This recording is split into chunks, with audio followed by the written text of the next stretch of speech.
Welcome, everybody. I want to start by thanking you for spending your time with us because your time is valuable and we really appreciate the fact that you took time out to be here tonight. Just a few notes before we get started. The session is being recorded so that people who can't be here tonight can access it from home. And so I want to thank Fitchburg Access Community Television. Thank you for being here to record this evening. So first we'll start by going over the agenda. A few things to help us get organized. I'll do a brief presentation to give everybody here some context. Otherwise, when you go station to station, it might mean a little bit less, unless there's some context to give you. And then we'll move into the interactive part of the night, where you get to talk to the experts that are positioned around the room on these particular subjects that we'll go over in just a little bit. Then at every station, there is a feedback form. So you only have to pick it up on your first one. And then after that, you can take it with you from section to section and take notes, because at the end, we'd really love to collect your feedback. And then just a reminder that there is going to be an online version of the feedback form for people who are watching from home or watching, a few days later. Our objectives for tonight: sharing information, engaging with the people who were kind enough to be here tonight, and collecting their input on some of these important subjects that we'll be discussing. We have a long history of working together with our community. We have lots of examples of it. And one of the most recent example is our Portrait of a Graduate process. And I'll be talking about that a little bit over here tonight. But in that process, we had summer focus groups. We have devoted time at the administrative workshop. Leadership teams throughout the district have worked on it. The board's visioning committee worked on it. I have a student group that is about to work on it, but they keep coming up with other great things they want to talk about. And then tonight's an opportunity for the community to also give us a little bit of input on what they're thinking about that process. And this is one example of how we engage the community. Now, as we're starting tonight, we start with how we always start something in the Oregon School District, and that is our mission, our values, grounding ourselves in what's important to us. Our mission's been around for a long time. I started in 2003, and this was the mission statement in 2003.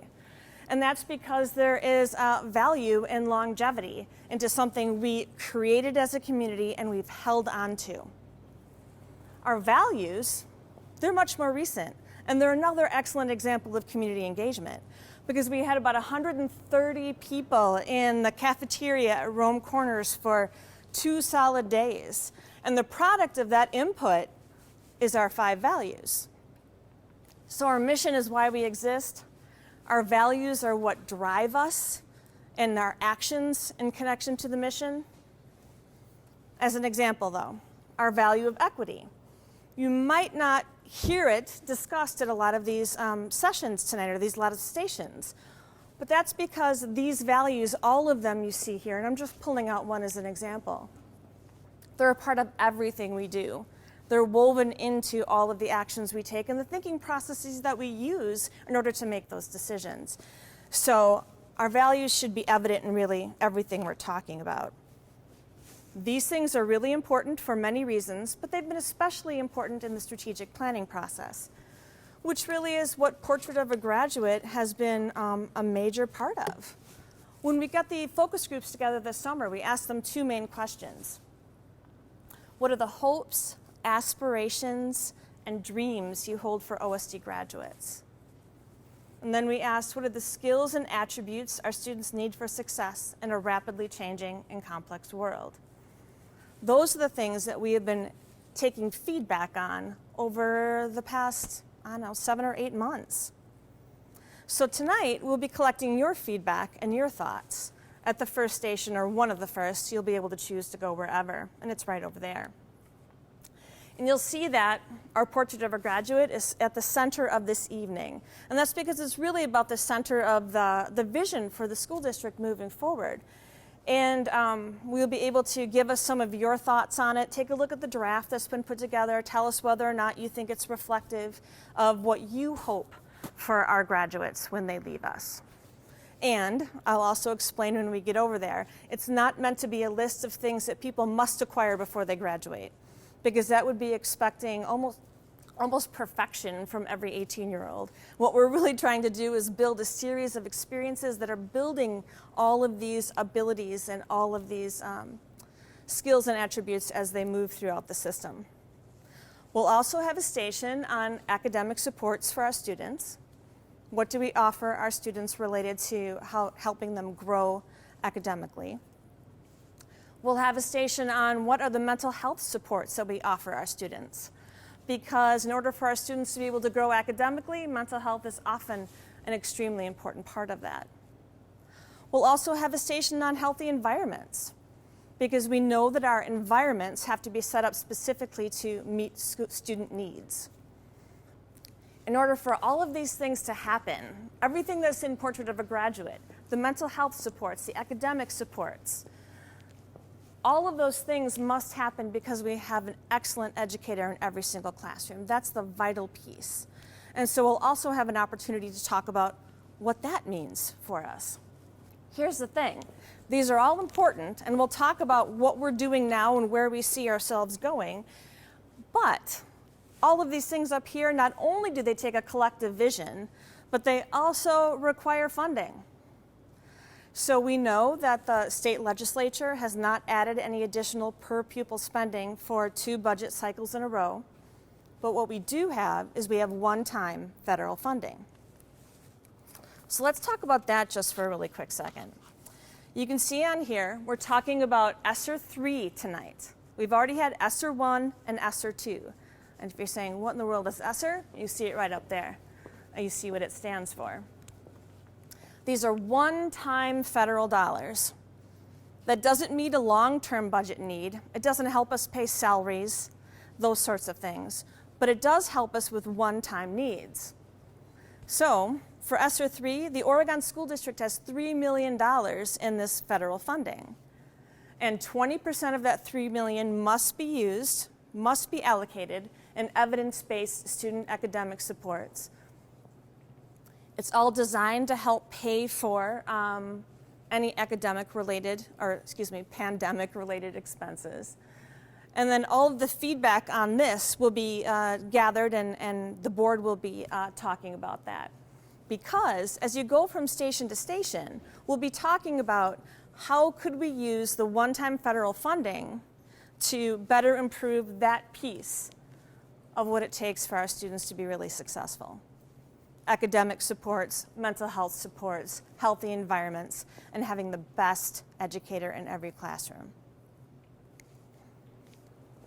So, as you move from station to station, you'll see some of the things we're doing, and then a list that is not an all-inclusive list. They're examples of ways we will be able to further that area, that component of what it takes to be successful for kids. You'll get a little bit of that.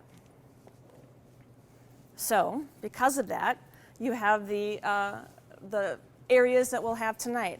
Portrait of a Graduate, what was in the center.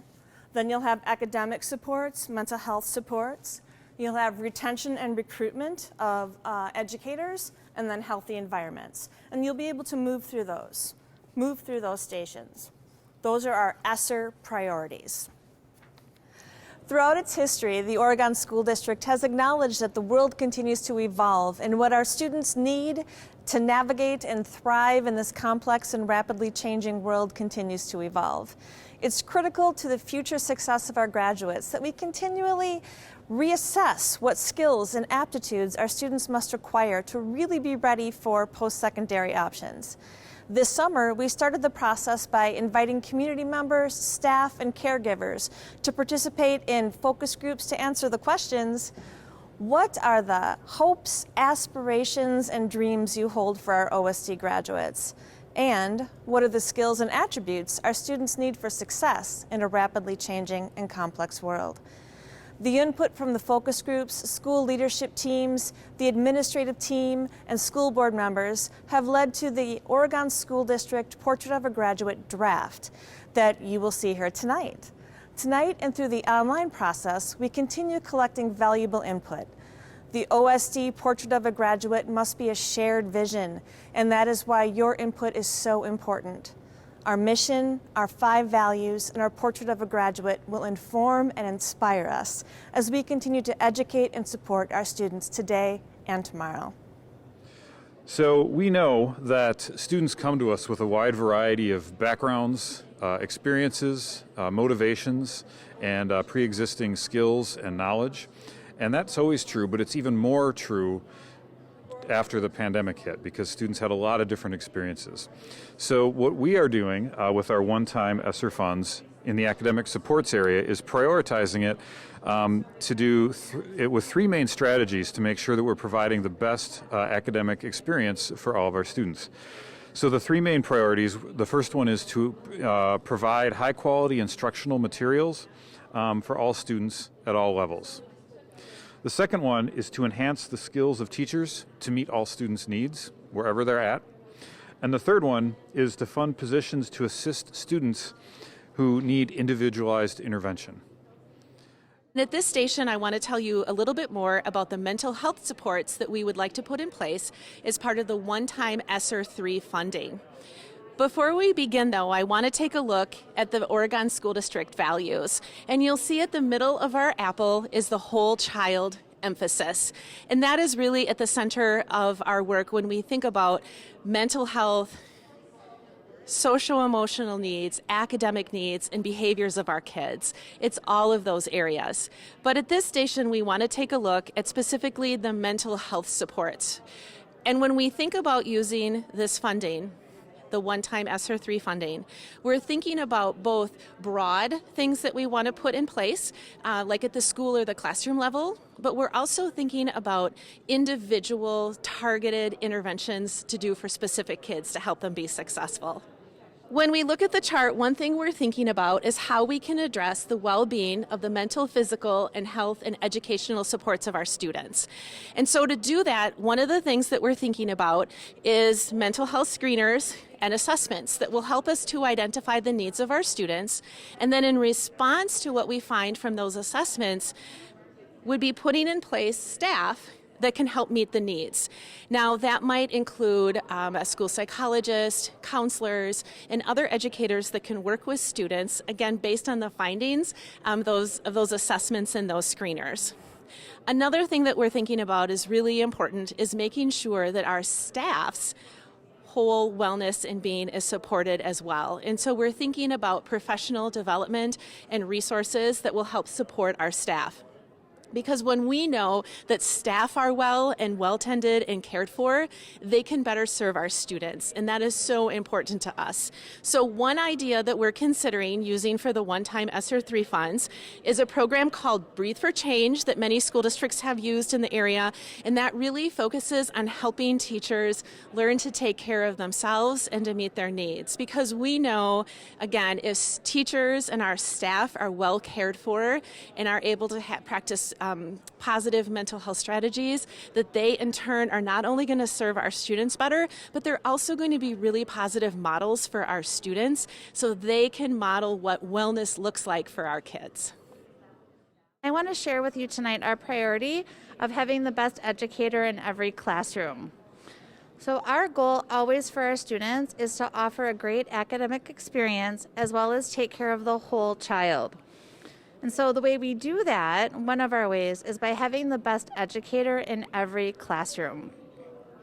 Research shows that the #1 impact on students is their teacher, and research also shows that students do their best when they see themselves in their educator.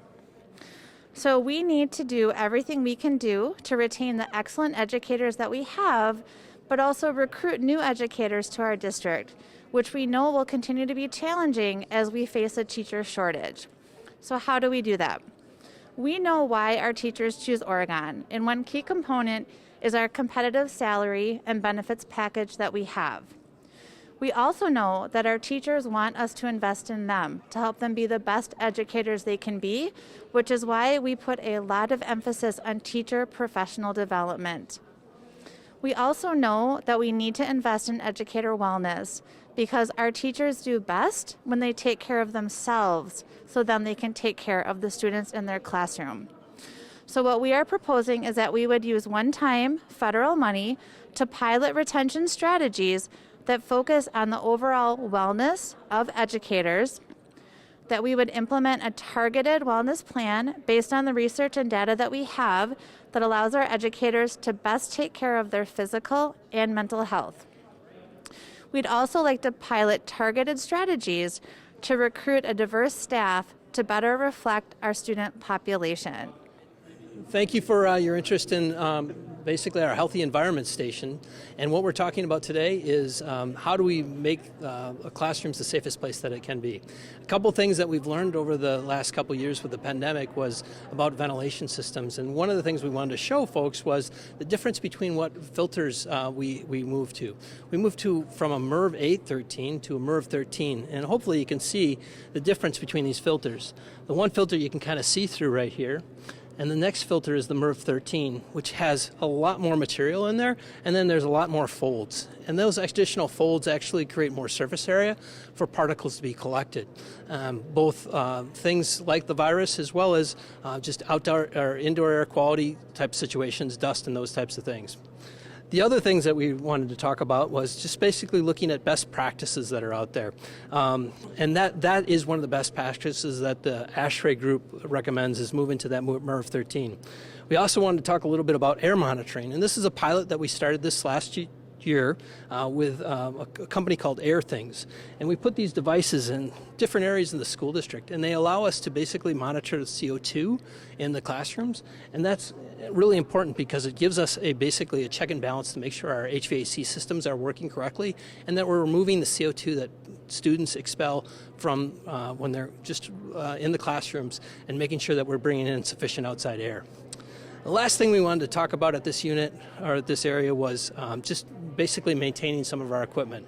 It's really important these days to make sure that we can control humidity, and the way we do that is using cooled water with our chillers. And some of our chillers are getting a little bit up there. We have a couple that are over 25 years old. Typically a chiller lasts 30 years, and the company that makes our chillers, a couple of them, are basically not making parts anymore. So we're looking to maybe replace one of those chillers with some of this one-time money that the federal government's providing us at this time.